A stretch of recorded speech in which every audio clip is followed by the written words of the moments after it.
पिछले वीडियो में हमने शाहजहाँ को देखा, जिसमें हमने शाहजहाँ का जन्म देखा, उसका किस तरह से उसने अपने प्रतिद्वंदियों को समाप्त किया वो देखा। फिर उसने साम्राज्य विस्तार किस तरह से किया, फिर उसकी पत्नी के बारे में देखा, ताजमहल के बारे में देखा। अभी जो हम लोग वीडियो, आज का जो वीडियो होगा, उस वीडियो में हम लोग देखेंगे कि इस शाहजहाँ के पुत्रों में यानी दारा शिकोह, औरंगजेब, शाह शुजा, मुराद बख्श, जहांआरा, रोशन आरा और गौहर आरा के बारे में देखेंगे कि इन सब में कैसे उत्तराधिकार के लिए यानी कि राजा बनने के लिए किस तरह से युद्ध हुआ।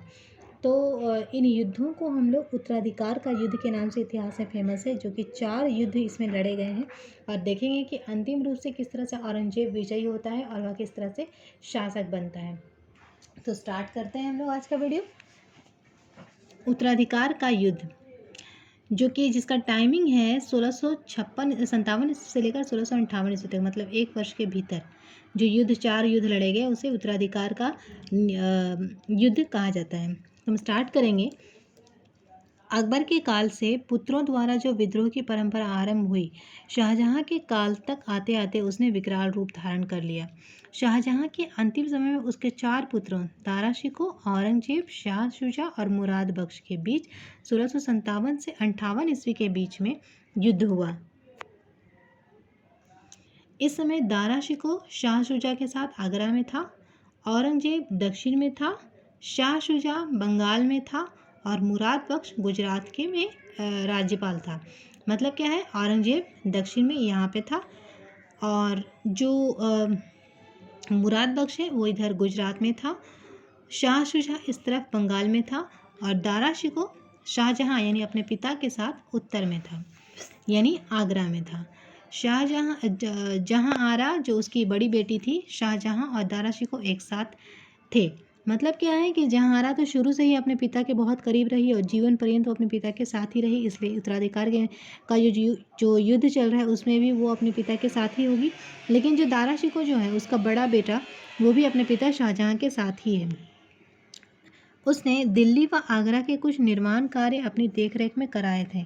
मतलब क्या है कि जहांआरा जो है वो इतिहास में बहुत ही प्रभावशाली महिला के रूप में विख्यात है, क्योंकि इसने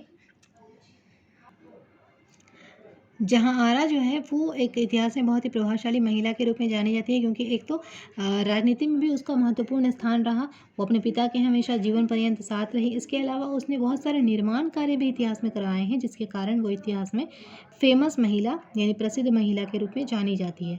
उसने क्या किया है, दिल्ली और आगरा में क्या क्या निर्माण करवाए हैं, जो चांदनी चौक है, इन सब का निर्माण इसने ही करवाया है।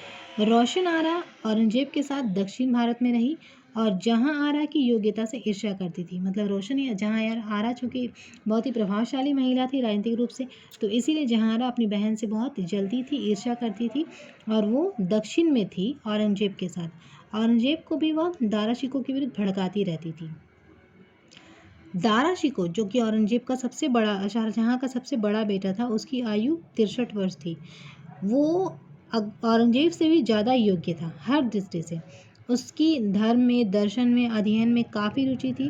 उसमें उसकी आचरण बहुत अच्छी थी, यानी कि सच्चरित्रता थी, सहृदयता थी और उसे सभी से सहानुभूति भी थी और नैतिक व मानवीय मूल्यों की कद्र करता था। उसमें सैनिक योग्यता का सिर्फ और सिर्फ यही एक प्रॉब्लम उसमें रही कि उसमें सैनिक योग्यता का अभाव था। शाहजहाँ का उस पर अपार स्नेह था और शाहजहाँ इसे ही शासक भी बनाना चाहता था। इसके विपरीत जो औरंगजेब है, जिसकी आयु 39 वर्ष है, वो सबसे ज़्यादा योग्य था। इस्लाम की रक्षा और उसका सम्मान उसका ध्येय था। एक तरह से ये एक कट्टर सुन्नी था, जो इस्लाम के नियमों का बहुत ही कठोरता से पालन करता भी था और पालन करवाता भी था। इसीलिए उसने जीवन पर्यंत मदिरापान से अपने आप को दूर रखा और इस्लाम के नियमों का बहुत ही कठोरता से पालन किया। मध्य एशिया, कांधार एवं दक्षिण के युद्धों ने उसकी कीर्ति का एक योग्य सेनापति के रूप में उसे स्थापित कर दिया था। 6 सितंबर 1657 ईस्वी को शाहजहाँ आगरा में बीमार पड़ा। उसने दारा शिकोह को उत्तराधिकारी घोषित कर दिया था। अपने जीवन काल में ही शाहजहाँ ने अपने बड़े बेटे दारा शिकोह को अपना उत्तराधिकारी घोषित कर दिया था।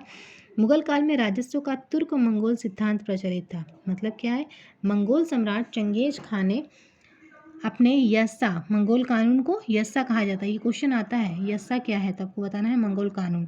उसमें ये कहा गया था कि बिना निर्वाचन के सम्राट कोई नहीं बन सकता। बाबर ने स्वयं स्वीकार किया था कि मेरे पूर्वज बड़े पवित्र भाव से चंगेज खान के यस्सा का अनुसरण करते थे। ऐसी स्थिति में शाहजहां ने जब दारा को उत्तराधिकारी मनोनीत किया तो इसका विरोध होना स्वाभाविक था। विरोध इस प्रकार हुआ कि चारों भाई आपस में लड़ने लगे और फिर उत्तराधिकार के लिए 4 युद्ध लड़ा गया। इन चारों युद्धों को हम लोग एक एक करके देखेंगे। उत्तराधिकार का पहला जो युद्ध था वो है बहादुरपुर का युद्ध, जो कि 24 फरवरी 1658 ईस्वी को हुआ था। इसने बंगाल में 41 वर्षीय शाह शुजा ने स्वयं को सम्राट घोषित कर दिया। आमेर का जो राजा था जयसिंह और दारा का पुत्र जो था, मतलब दारा शिकोह का जो पुत्र था सुलेमान शिकोह, इसने शाह शुजा को बहादुरपुर यानी बनारस के युद्ध में पराजित कर दिया था।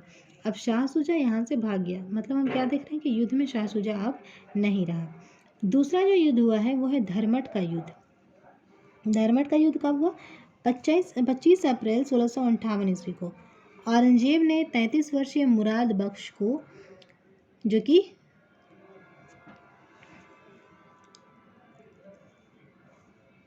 गुजरात में था, उसके विरुद्ध आगरा के लिए प्रस्थान किया और दतिया मध्य प्रदेश के शासक शुभकरण बुंदेला की मदद से धर्मट के युद्ध में औरंगजेब ने जसवंत सिंह के नेतृत्व एक सेना भेजी और दारा की सेना को परास्त किया।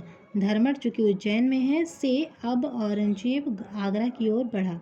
बुंदेलखंड के जंगलों को पार करवाने में ओरछा का चंपत राय बुंदेला ने औरंगजेब की अत्यधिक मदद की थी और इससे खुश होकर औरंगजेब ने चंपत राय को एक घोड़ा और खिलअत से पुरस्कृत किया था।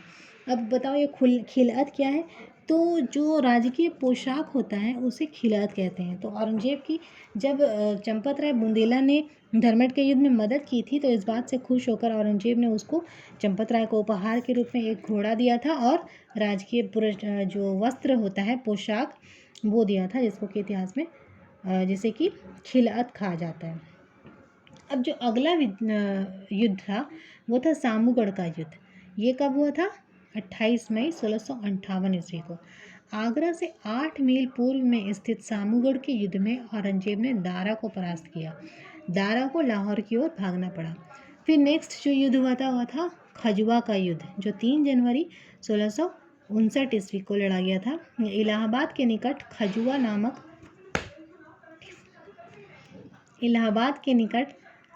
खजुआ नामक स्थान पर औरंगजेब ने शाह शुजा को पराजित किया। मेर जाति के लोगों ने शाह शुजा की हत्या कर दी, इसलिए शाह शुजा तो खत्म हो गया।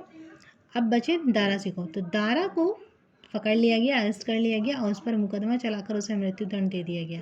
1661 ईस्वी में मुराद बख्श को भी खत्म कर दिया गया। इस प्रकार उत्तराधिकारी युद्ध में अपने समस्त भाइयों को हराकर, समस्त भाइयों का अंत करके औरंगजेब ने 15 मई 1659 ईस्वी को दिल्ली में राज्याभिषेक किया। औरंगजेब का राज्याभिषेक 2 बार होगा।